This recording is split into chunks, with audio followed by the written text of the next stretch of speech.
Welcome to the Global News Podcast from the BBC. I'm Valerie Sanderson and I'm joined by our security correspondent, Frank Gardner.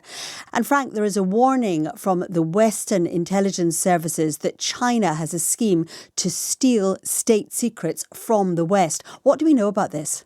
Okay, so it's not the first time that this warning has been issued, but it is the first time that all five countries that make up the so-called Five Eyes alliance, that is Britain, the US, Canada, Australia, and New Zealand, have joined forces to send out a coordinated, synchronized warning. And their warning is that China's Ministry of State Security is using platforms like LinkedIn and various other ones to try and lure professionals who are working in sensitive positions, people who've got access to non-public information and data, particularly people who work, for example, in government, in parliament, in defense, security, tech, to lure them with tempting job offers through bogus recruiting ads to then eventually get them to try and steal secrets on their behalf. Look, spying is, I don't know, what is it, the second or third oldest profession in the world? Everybody does it. Britain and the US and the countries that are making this claim also do spying, and they spy on China. Is it very different from what China did in the past? Well, I think it's the scale of it, and I'm tempted to say the sophistication of it, but it's not always that sophisticated, because there was a case last year where a couple of people were identified by MI5 as being fronts for China's Ministry of State Security. One of them posted a very attractive photograph of herself online. It all looked very innocent, but it was very badly worded in broken English. It kind of reminded me of those scam letters that used to come out of West Africa saying, I've just inherited millions of pounds, I'd like to give them to you. So I think there are varying degrees of sophistication here, but it's the fact that they're doing this in a very modern way. It's rather than sort of the old-fashioned honey trap of the two-way mirror in your hotel room on the businessman's visit to Shanghai and Beijing. I mean, maybe that stuff still goes on, but it kind of belongs in the 1970s. This is very much a 21st century way of doing it. So this bulletin that's been put out is sort of to warn people who are on these professional networking sites, perfectly legitimately, to be wary of tempting offers that lure them to China or to doing work for China, because they're saying it may well be a front and that you are inadvertently working for the Ministry of State Security or for Chinese military intelligence without even knowing it. And these reports get rewarded, they say, with hundreds, if not thousands of dollars. If we assume that it's true, and China, by the way, the Chinese embassy has responded in London saying this is totally untrue and it is malicious slander. I mean, they normally do react to any criticism of People's Republic of China as being malicious slander. It's a kind of stock phrase. And they pointed out, by the way, that collectively the Five Eyes is the largest intelligence gathering organization in the world.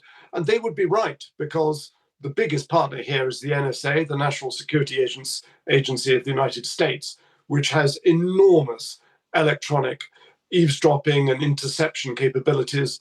And Frank, what is the end goal for China, do you think? Is this about direct conflict with the West, finally? No, I don't think it is. What the bulletin is saying, the warning that's been put out jointly, is that this is to give China a strategic and tactical advantage, both in the military, political, and economic spheres. China is hungry for data. It hoovers up an enormous amount of data. So, by the way, does America's National Security Agency, the NSA. And so, of course, do the tech companies, let's not forget. They are absolutely voracious in their appetite for your personal data, and the algorithms reflect that.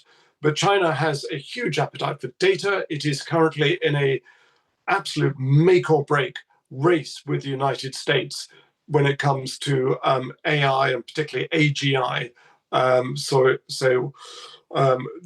Not generative, but artificial general intelligence, which is kind of beyond AI. It's when the AI starts to think for itself, because then you're kind of into a super race.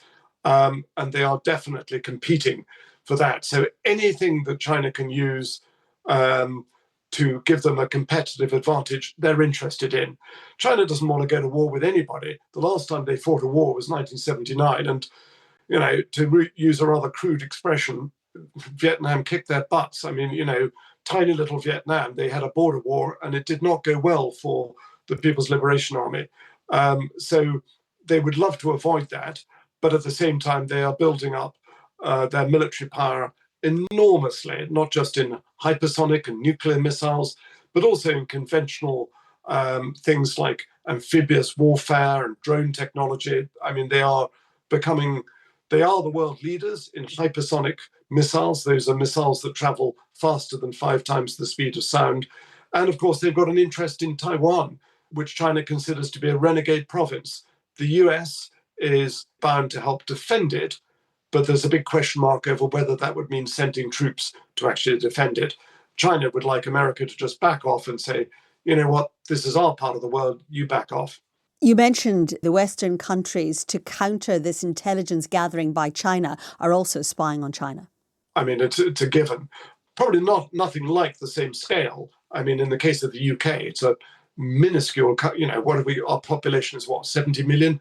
China's is, well over 1 billion. So in terms of scale, China, particularly when it comes to, cyber warfare, is huge by comparison.